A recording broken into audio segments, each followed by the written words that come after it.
হায়াতের বাজেটের সীমানা যখন সমাপ্ত হয়ে যাবে, পরিসমাপ্তি ঘটবে, চক্ষু দুইখানা বন্ধ হয়ে যায়। চক্ষু দুইখানা বন্ধ হওয়ার পর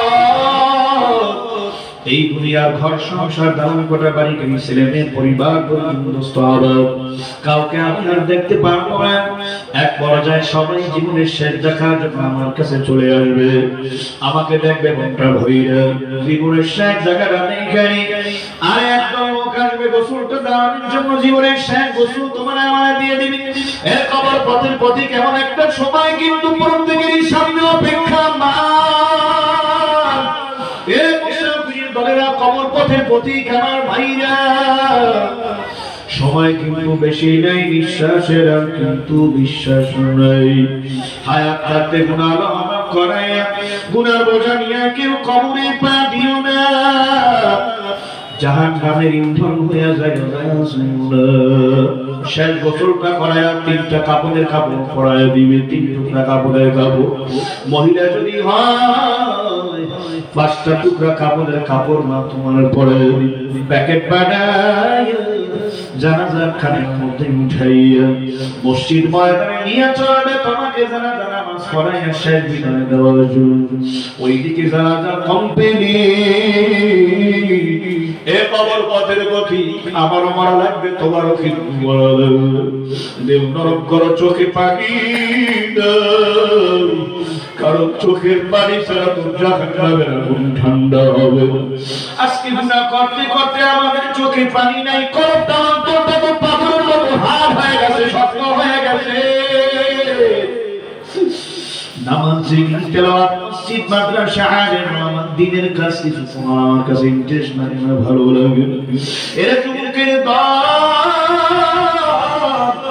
ওই তো গত পরশুদিন এক মা যুবতী দুনিয়া থেকে 26 বছর বয়সে বিদায় নিয়ে কবর বাসিন্দা হয়ে গেল। বরিশাল রূপাতুলি হাউজিং এর ঘটনা। হে আল্লাহ, বাংলার সত্য কথা বলছি, আলোচনায় ঢোকার আগে আপনাদের একটু মেসেজ দেই।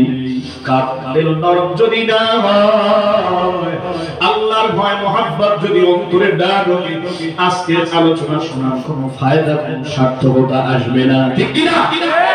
ওই যখন আল্লাহর বান্দা, ওই আল্লাহর বান্দি যুবতী দুপুর বেলা পেটে প্রচন্ড ব্যথা, সাথে সাথে হসপিটালে নিয়ে যায়। সন্ধ্যার পর আমার চাচাতো ভাই আব্দুল কাইয়ুম বলে, ভাইয়া তাকায় দেখি আমার বাসার পাশে কান্নার আওয়াজ। দৌড় দিয়ে গেলেন, কি হয়েছে? ওই যুবকের স্ত্রী আজকে দুনিয়া থেকে চিরবিদায় নিয়ে কবরের দিকে রওনা। ভাইয়া কোন দৃশ্য দেখে আমার চোখেও পানি রাখতে পারলাম না। 6 বছরের একটা সন্তান মা মা করে চিৎকার দিয়ে বারবার মায়ের লাশের কাছে যায়, মুখের কাপড় সরায় কান্না করে বলে, ও আম্মু তুমি কি রাত হয়ে ঘুমায় রইছো না? চোখ কি খুলবা না? আজকে দুপুর বেলায় মা গোসল করাও নাই, আমারে তো খানাও দেয় না, ওঠো। 3 বছরের ছোট মাসুম বাচ্চাটা মায়ের গালের মধ্যে বারবার চুমা দেয়। মা তুমি কি আব্বুর সাথে রাগ করেছো? ভাইয়ার সাথে রাগ করেছো? ও মা ঘুম থেকে ওঠো মা, করে না, আমি তোমার কোলে ঘুমাবো, তোমার কোলে বসে আমি খানা গ্রহণ করবো। তুই যদি ঘুম থেকে না ওঠো মা, আমি খাবো না। মা তো কথা শুনে কিন্তু চক্ষু তো আর কোনোদিন খুলবে না, আর কোনো জবাব দিতে পারবে না। ভাইয়া ওদেরকে বুকের মধ্যে নিয়ে গালে চুমা দিই, কত বুঝাই ওরা শুনে না, বারবার মায়ের লাশে লাশে ঝাঁপাইয়া পড়ে। যুবকটা অত পাগল হয়ে গেছে। এই আল্লাহ বান্দা বারবার কাঁদে আর বলে, ও মালিক, 1 সপ্তাহের মাথায় তো কাতার চলে যাব, আমার ভিসা ওঠে। আজ আমার চোখের সামনে আমার সন্তানের এতিম, মা এতিম, মধুর সুরিয়া মা বলে ডাক দিতে পারবে না। এ মিরপুরের আকার তালুকদার বাড়ি লম্বা যাবে মসজিদে রাখা মুসলমানের পর্দায় মা গো। এ যুবক ভাইরা মনে করছেন যে তখন আমার বৃদ্ধ বয়স হয়ে যাবে, বিদ্যা হয়ে যাব, দাঁড়িয়ে রাখবো, নামাজ কালাম জিকির তেলাওয়াত করব। এ যুবকেরা কত যুবক নিয়মিত 5 ওয়াক্ত নামাজ পড়ার ইরাদা করলো, ইচ্ছা করলো, নামাজ ধরার আগেই তো কবরের বাসিন্দা হয়ে গেল। কথা ঠিক না ঠিক না? কত মা বলে পর্দা করবো, নামাজ জিকির তেলাওয়াত করবো, পর্দার যাওয়ার আগেই কবরের বাসিন্দা হয়ে গেল। এই মাটা কোনদিন কল্পনাও করে নাই 26 বছর বয়সে সন্তানদেরকে এতিম করে কবরের দিকে রওনা হবে। মুখটারে বুঝারে যুবকে কবর প্রতি তোমার আমারও কিন্তু একদিন কবরের দেশে রওনা করবে, কি দিয়ে রওনা। এই আল্লাহ বান্দা যাওয়াই যখন লাগবে অন্ধকার ঘর কবরি, ইমানি আওয়াজটা দিয়ে বলতে হবে, কার পাগল হয়ে কবরে রওনা করা লাগবে। আমার মালিক আমার আল্লাহ তাআলা পাগল হওয়ার জন্য কারা কারা করি আল্লাহু আকবার, আল্লাহু আকবার, নারায়ে তাকবীর। আল্লাহ মেহেরবানি করে আপনি আমাদের সবাইকে কবুল মঞ্জুর করেন, জোরে জোরে বলেন আমিন। যেতে হবে খালি হাতে, কিছুই সঙ্গে যাইবে না, মহিলা গাড়ি মহিলা থাকবে এই আদরের বিছানা। কথা ঠিক কিনা? 3 দিনের ইবাদত করি শুধুই বাদুল ফুরিয়ে এলে বাতাসটুকু নিকবের ধ্বংস। ক্ষমতা টাকা পয়সা গরম দিয়া টিকে থাকা কিন্তু যাবি না, যেতে হবে খালি হাতে, কিছুই সঙ্গে যাইবে না। যারা ঈমানের নেক আমলের পুঁজি নিয়ে কবরে গিয়া ঘুমাবে, তাদের কবরটা যখন 40 কদম বাড়ির দিকে রওনা হবে, মুহূর্তের মধ্যে ঈমানদার আল্লাহর কবরটা জান্নাতের টুকরা বাগানে পরিণত হয়ে যাবে। আল্লাহর বান্দা, কেউ যদি বদমাইশ বেনামাজি সুদখোর ঘুষখোর না পায়, বিপদ হয়ে অন্ধকার ঘর কবরে গিয়া ঘুমায়। আপনজন যখন তাকে কবরের মধ্যে রাইখা মাথার মুষ্টিটা খুইলা, এই আল্লাহর বান্দা আপনার উপরে থেকে উঠবে, পাশে ছাড়ি বিছাইয়া, পালা পাতা বিছাইয়া, ধারি বিছাইয়া, মাটি দিয়ে যখন বাড়ির দিকে রওনা হবে, নাফরমান বদমাইশ বেনামাজির কবরের ডান পাশের মাটি বাম দিকে এমন করে চাপ মারবে, চাপের সুরে বাম পাশের পাথরের হাড্ডিগুলি সব ফটফট করে ভেঙে মিসমার হইয়া এই আল্লাহর বান্দা বাম দিকে পৌঁছে আসবে। নাফরমান বদমাইশ বেনামাজি সুদখোর ঘুষ করবে, পর্দার কবরের বাম পাশের মাটি ডান দিকে এমন করে চাপ মারবে, চাপের সুরে বাম পাশের পাথরের হাড্ডিগুলি সব ফটফট করে ভেঙে মিসমার হইয়া ডান দিকে পৌঁছে আসবে। নাফরমান বদমাইশ বেনামাজি পর্দার কবরের ভিতরে জাহান্নামের আগুন লাগায়া দেওয়া হবে। আমার পয়গম্বর বারবার কান্না করে বলতেন, ও সাহাবায়ে দেখলাম করে চোখে পানি না, চোখের পানি ছাড়া জাহান্নামের আগুন কোনদিন ঠান্ডা হবে না। দুনিয়ার আগুনের চেয়ে 70 গুণ দেয়া হবে জাহান্নামের আগুন। এই আল্লাহর বান্দা জাহান্নামের 1 সেকেন্ড আযাব সহ্য করার ক্ষমতা কিন্তু আপনার আমার কারো নাই। ওরে বলবো উনার কাছে অনেকের কাম ধরো, আমার মালিক আমার মাওলার পাগল হও, তারপর আমার মাওলার কবরে গিয়ে ঘুমাইও। এই আল্লাহর বান্দা নাফরমান বদমাইশ বেনামাজির কবরের ভিতরে দুনিয়ার সাধারণ কোন সাতটা জাহান্নামের হিসাব পয়সা রফে আইসা জমা হয়ে যাবে। একটা সাপে পা থেকে মাথা পর্যন্ত পেশাইয়া পেশাইয়া এমন করে সারা বডির মধ্যে একটা চাপ মারবে, মুহূর্তের মধ্যে সারা বডিটা মটমট করে ভেঙে পড়বে, মাটির সঙ্গে নিশ্চিন্ত হয়ে যাবে। দুনিয়ার সাপের একটা মুখ অথবা 2টা মুখের বেশি না, জাহান্নামের সাপের মুখ হবে 70টা। মুর্শিদুল্লাহ কুতুবুল সৈয়দ ফজলুল করিম পীর সাহেব রহমাতুল্লাহ বলতেন, বাবা দুনিয়ার পথে ঘাটে মাঠে বাজারে দোকান পাটের সামনে যদি একটা বিষ বড় সাপ ফাঁস করে ফেনা ধরে উঠে, তুমি আমি মা বাবা হয়ে জুড়ে একটা চিৎকার দিয়া দৌড় দিই আর বলি বাঁচাও বাঁচাও, আমাকে বাঁচাও, কে কোথায় আছো? ভয়ে অনেকটা দৌড় দেই। আজ আমার ছেলে কাপড় ছেড়ে হাত ভাঙে না পা ভাঙে, সেই খেয়াল তো আবার থাকে না। জাহান্নামের 99টা সান্না ফারাম বেনামাজি বদমাশ বিপদগার কবরে জমা হয়ে যাবে। এক একটা সাপে শুধু পেশাইয়া শরীরের চাপ মেরে ভেঙে ফেলাই, গলার মধ্যে এক একটা সাপ পেশাইয়া মাথার মগজগুলি সিরিয়া সিরিয়া খাবলায় খাবলায় খাইতে থাও। ইয়াক করা যায় গুনাহগার ডাক দিয়া বলবে দিশা, আমার কেন কামড়া আমি সহ্য করতে পারি না। ওই জাহান্নামের সাপের জবান খুলে যাবে আর ডাক দিয়া বলবেন আল্লাহর বান্দা, মালিক দুনিয়ার জমিনে তোরে সর্বশ্রেষ্ঠ মাখলুকাত মানুষ বানায়া পাঠাইলে, আল্লাহ তোর রূহটা মুসলমানের ঘরে দিলেন, আল্লাহ তোরে আর ইবাদত করছেন, 5 ওয়াক্ত নামাজ পড়া লাগবে, তুই নামাজ পড়ো নাই। আল্লাহ ওয়াদা করছে রমজান রোজা রাখা লাগবে, তুমি রোজা রাখো নাই। আল্লাহ ওয়াদা করছে হজ করা লাগবে, তুমি হজ করো নাই। আল্লাহ ওয়াদা করছেন যাকাত দেওয়া লাগবে, সম্পদ থেকে যাকাত দাও, সরকার করতে হবে, মসজিদ মাদ্রাসা দিনের লাগে তুমি দান সরকার আমল করো নাই। আল্লাহ অর্ডার করছেন বান্দা আমার কোরআনুল কারীম তেলাওয়াত কর, আল্লাহ অর্ডার করছেন জিকির কর, আল্লাহ অর্ডার করছেন আমার হাবিবের সুন্নাত তরিকা অনুযায়ী চল। হে আল্লাহ বান্দা নামাজ জিকির তেলাওয়াত করো নাই, হজ করো নাই, যাকাত দাও নাই, দান সরকার আমল করো নাই, চুলটারে মেশিনে ইমারের কাঠিনে কাটছো, দাড়িটারে কামার রাখছো, দাড়িটার ভিতর বিভিন্ন ধরনের ডিজাইন দিছো, যেটা আমার হাবিবের সুন্নাত তরিকার বিরোধী। কথা ঠিক না ঠিক আছে?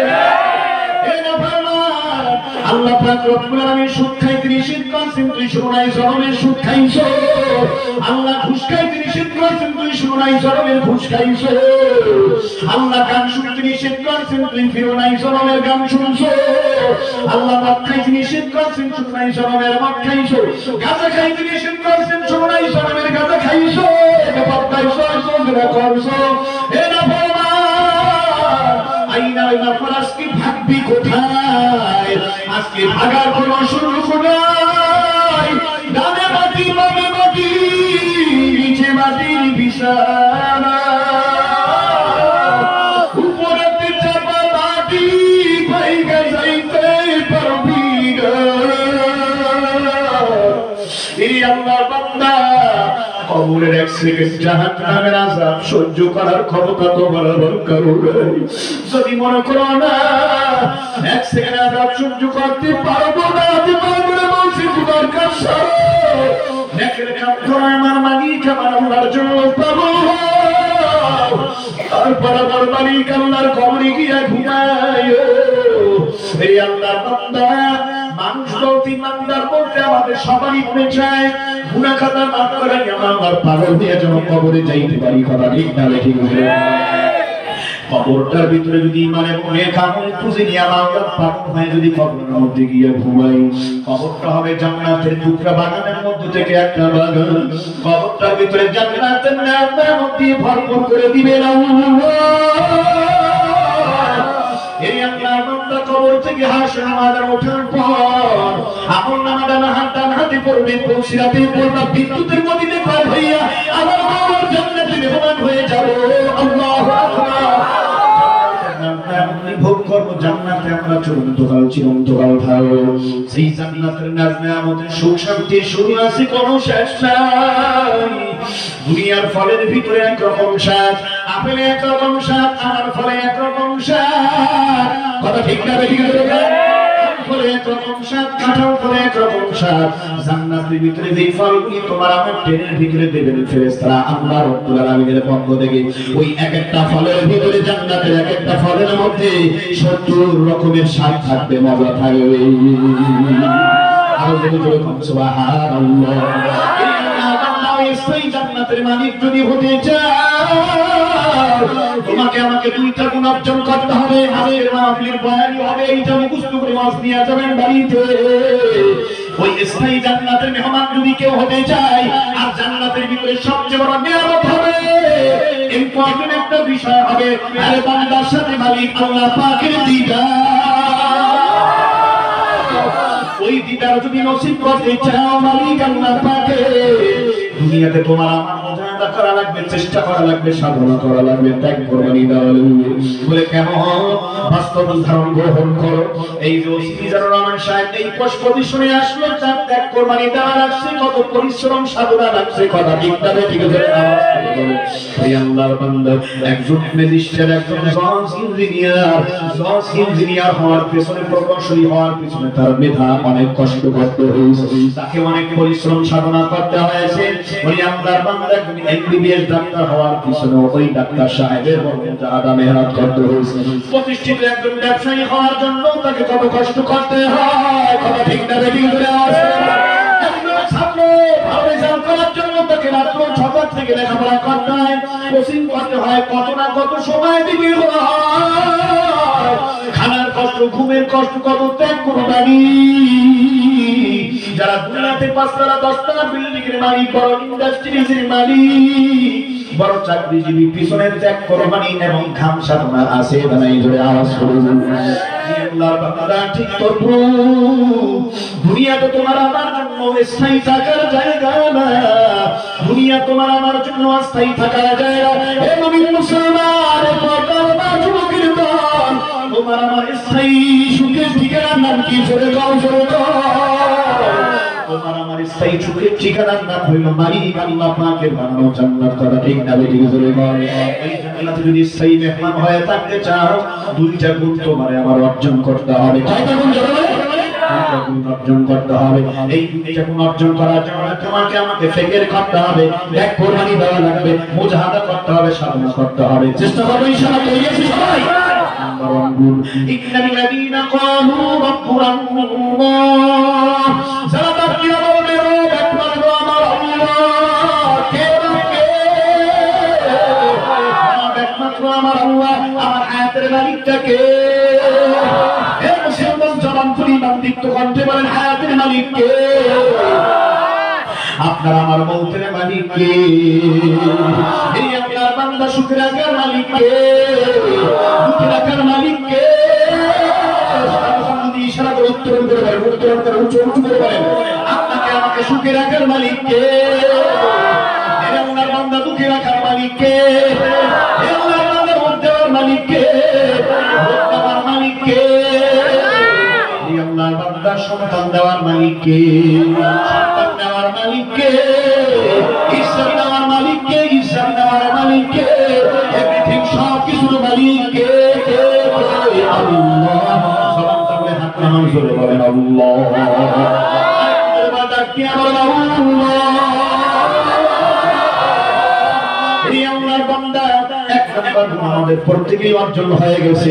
ইন্নাল্লাযীনা ক্বালু রাব্বুনাল্লাহ, তারা ডাক দিয়া বলবে নিশ্চয়ই রব আমার একমাত্র আল্লাহ। হে মুসলমান ইমানদার আমার গোলাম, 2 নম্বর অপশনটা বড় কঠিন। সুম্মা ইসতাকামু তাতানাজ্জালু আলাইহিমুল মালায়েকা, রব আমার আল্লাহ। এই কথার উপরে মওতের আগ পর্যন্ত প্রতিষ্ঠিত থাকতে হবে, দৃঢ় থাকতে হবে, অনার থাকতে হবে। ওই আল্লাহর বান্দা যেভাবে ধীরে অনার ছিলেন সাহাবায়ে কেরাম, আল্লাহ তাআলা বলবেন আমিনু কামা আমানান নাস। এই বান্দারা এমন ঈমান তোমরা আনো যেইভাবে ঈমান এনেছিলেন আমার সাহাবায়ে কেরাম। তোমরা ঠিক কি না বলে যাও? সাহাবাদের মতো ঈমানটারে বানাইতে হবে, সাহাবায়ে কেরামদের মতো ঈমানটারে মজবুত করতে হবে। নামধারী মুসলমানের কোনো দাম নাই, দাম নাই। নাম দিয়েছে মুসলমানি, কাজে কিছু করে না। এতো মুসলমানি শুধু নামের বাহানা। মুসলমান যদি হতে চাও, মুমিন যদি হতে চাও, হযরত আবু বকরের মতো মুমিন হওয়ার চেষ্টা করে নাও, করে ঠিক না দেখি? যদি চাও হযরত ওমরের মতো মুমিন হওয়ার চেষ্টা করে নাও। মুমিন যদি হতে চাও, হযরত বিলালের মতো মুমিন হওয়ার চেষ্টা করে নাও। ثم استقاموا تتنزل عليهم الملائكة, আল্লাহ পাক বলতেছে তুমি যদি ঈমানের উপর অটল হয়ে মৃত্যুবরণ করতে পারো, তোমার চক্ষু দুইখানা বন্ধ হওয়ার আগে, মৃত্যু আসার আগে আমার আল্লাহ ফেরেশতাদেরকে পাঠায় ওই জান্নাতের দরজা খুলে ফেরেশতারা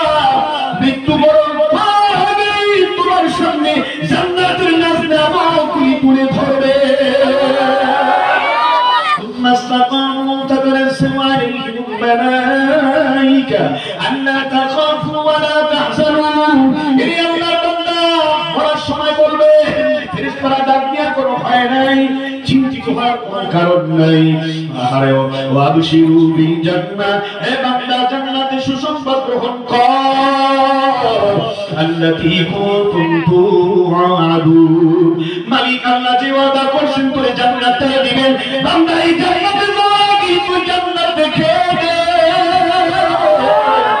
এরে আমি প্রেমা কালাম মুসলমান এ তারপর জান্নাত পারি আল্লাহ যাবে মসজিদে না কালাম মুসলমান মরার আগে যদি চক্ষু দুইখানা বন্ধ করে আগে যদি তুমি আমি জান্নাতটা দেখতে চাই জান্নাতের নাজরাতুল হুরকের মান পরি দেখতে চাই তোমার আমার দুইটা গুণ অর্জন করতে হবে নাম্বার 1 গুণ ঈমান আনতে হবে রবের রব একমাত্র মালিক আমার আল্লাহ মরার পর্যন্ত কথার উপর প্রতিষ্ঠিত থাকতে হবে ঈমানের হালতে যদি তুমি আমি অটল থাকি ঈমানের উপর অটল থাকা অবস্থায় যদি তোমার আমার মরণ হয় ফেরেশতারা তোমার আমার আল্লাহ সুন্দর বানানো জান্নাতটা দেখায় দিবে সুবহানাল্লাহ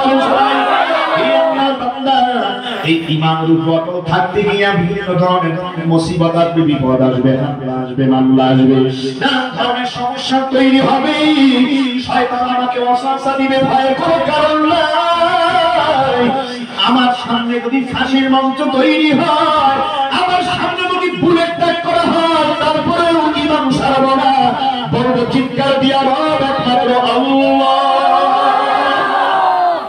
এই পৃথিবীর সমস্ত অলংকার এই পৃথিবীর সমস্ত অলংকার টাকা পয়সা মান সম্মান প্রতিপত্তি যদি আমাকে দেওয়া হয় এই পৃথিবীর যদি সব টাকা পয়সা আমাকে দেওয়া হয় পরও যদি কেউ বলে ঈমানটারে ছেড়ে দাও সমস্ত বাদশাদের বাদশাহী যদি দেওয়া হয় আর যদি বলে ঈমানটারে ছেড়ে দাও সব কিছু ছাড়তে রাজি তারপরেও পরম ঈমান ছাড়তে রাজি না কারা কারা তৈরি আল্লাহকে দুহাত উত্তোলন করে দেখায় দেন আল্লাহু আকবার নারায়ে তাকবীর আল্লাহ আপনি সবাইকে খাস ইমানদার হিসেবে কবুল করে নেন জোরে জোরে বলেন আমিন ছোট্ট ঘটনা না শুনাইলেও হয় না কষ্ট হয় না কি আপনাদের জোরে বলেন আলোচনা চলবে না দোয়ার পর্বে চলে যাব আলোচনা চলবে না দোয়ার পর্বে যাব সবাইকে করুণা শুরু করে দিন আরে তোমার আমার ঈমানটারে কেমন ঈমান বানাইতে হবে যেমন ঈমানের আল্লাহর বান্দা পাওয়ার ছিল হযরত বেলাল রাদিয়াল্লাহু তাআলা হযরত বেলালের মতো ঈমানটারে মজবুত করে দাও হযরত বেলালের ঈমান ছিল কান্নাহুম বুনিয়ানুম মারসুস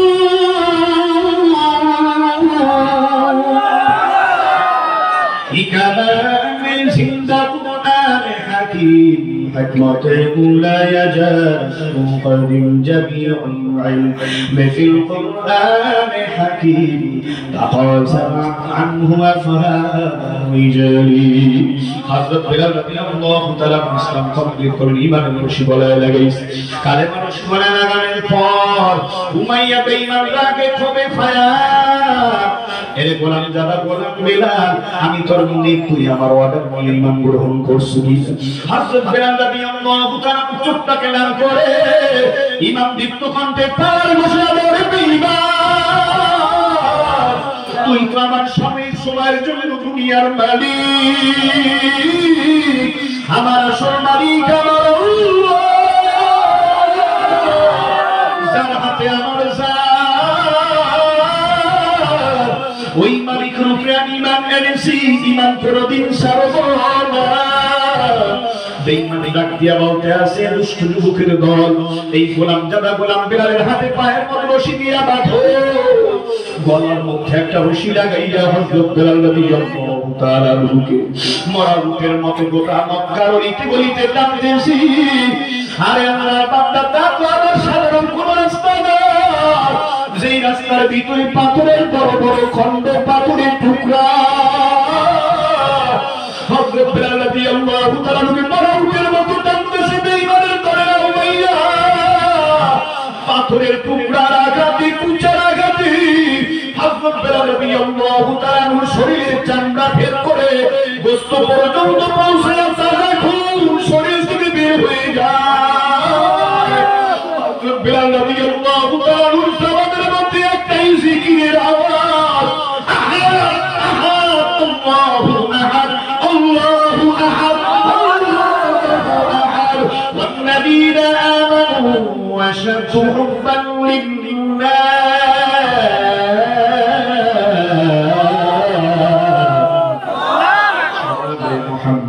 बेलादे हम खुदाया मोहब्बत की आतिश जला दे हम खुदाया, न अमेरिका से न लंदन से हो फार, हमें उश्शाक काबा कर खुदाया, न जमन से न जमन से हो फार, हमें मस्ते मदीना कर खुदाया। हज़रत बिलाल रज़ियल्लाहु ताला इमाम सरला मैं बेईमाने वाला डाक दिया बोलते से आओ সিদ্ধান্ত নিয়ে থাকো, মরুভূমির বালির মধ্যে নিয়ে চিৎ করে শোয়া দাও। হযরত বিলাল রাদিয়াল্লাহু তাআলাকে মরণের মতো ডাঁটার মতো টানতে টানতে উত্তপ্ত মরুভূমির গরম বালির মধ্যে চিৎ করে শোয়া দেওয়ার পর শরীরের চামড়াগুলি পুড়িয়া কালো হয়ে গেল। এরপরে হযরত বিলালের জবানের মধ্যে একটাই আওয়াজ,